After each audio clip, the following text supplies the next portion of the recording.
To the people of St. Martin, to our residents, and to our guests, September 6, 2017 will be forever etched in the memories of each and every person that was here on our island 1 year ago. Together, we shared the life-changing experience of the most devastated hurricane to ever hit St. Martin. Hurricane Irma did not discriminate. With winds over 185 miles per hour, this horrible storm left a path of destruction on St. Martin and many of our neighboring islands across the Caribbean region. On behalf of the government of St. Martin, I dedicate this moment of silence to all those who lost their lives during the passing of Hurricane Irma and wish their family and friends much strength on this National Day of Reflection. To all that survived, but lost their homes, their businesses, or their livelihoods. To the people of St. Martin who continue to struggle with the trauma and pain that Hurricane Irma brought, I stand with you in solidarity and encourage you to remain steadfast as we build back our lives and our country. Together, we are resilient people, and together we will overcome. On this National Day of Reflection, when the memories come back to us of the storm and its aftermath, the devastation, chaos, and violence that Hurricane Irma initiated, I would like to express my gratitude to each and everyone who chose to help, who chose to take responsibility, and who chose to start working immediately on the recovery of our island.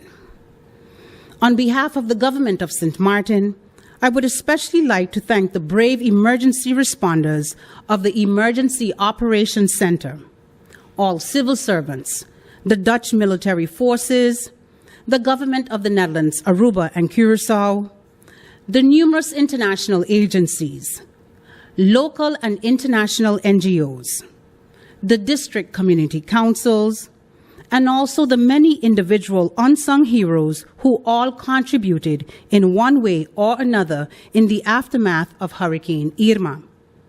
We are forever grateful to you. The devastation caused by Hurricane Irma created unprecedented challenges for all of us, but it also brought new opportunities for our country. As a young nation, we are at a unique moment in history. We have the opportunity right now to decide the future of our island and to choose how we want to build a country that meets not just our desires, but the needs of our children and their children. To guide our nation to a more resilient and sustainable future, the government of St. Martin has developed a national recovery and resilience plan. With the support of Parliament as representatives of the people, this plan sets an ambitious agenda for the future of our island. This is our roadmap to restore, secure, and strengthen the well-being of the people of St. Martin. We want to become a more resilient community with a healthy living environment without a smoking dump in the middle of Phillipsburg. We plan to develop a resilient, growing, and more diversified economy that can withstand any type of disaster. As a country in the kingdom devastated by one of the strongest hurricanes ever recorded, the government of St. Martin agreed to the preconditions set by the Dutch government for financial support to our recovery efforts.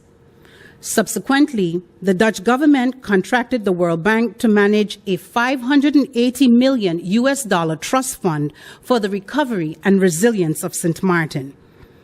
The World Bank manages these funds that are provided to St. Martin as grants, not as loans. We set the goals of our country, we choose where the funding goes, and we work with the World Bank in ensuring that this funding is allocated in an effective, sustainable, and transparent manner. Some choose to debate whether the construction with the World Bank is fair.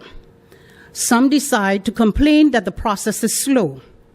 and others try to spread fake news and make false promises about alternative options. As Prime Minister, I choose differently. This government chooses differently. Together, we choose to commit to the people of St. Martin to work as hard as we can to continue our recovery process with the support that is available from the Netherlands and the World Bank.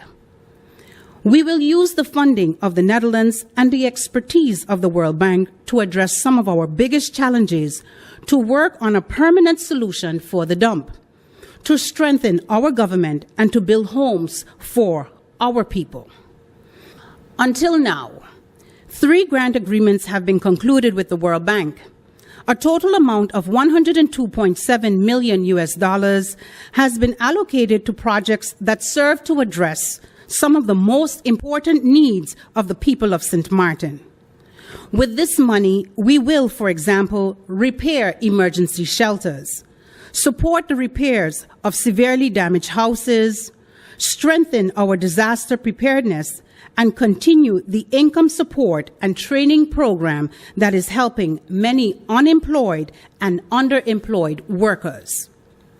With the start of this first trust fund projects, we have achieved an important step in our recovery process.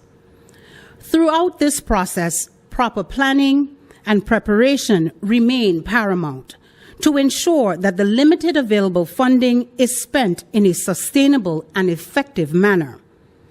As Prime Minister, I continue to ask for patience as we use this opportunity to rebuild our country more sustainable. While sometimes frustrating, building back sustainable requires us taking the necessary time to ensure that our recovery is of such quality that it benefits the people of St. Martin for years to come. On this National Day of Reflection, I want to remind each and every one of you that we are in this together.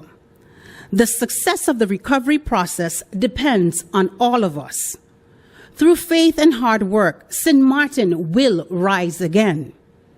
Thank you. May God bless St. Martin land and keep us safe.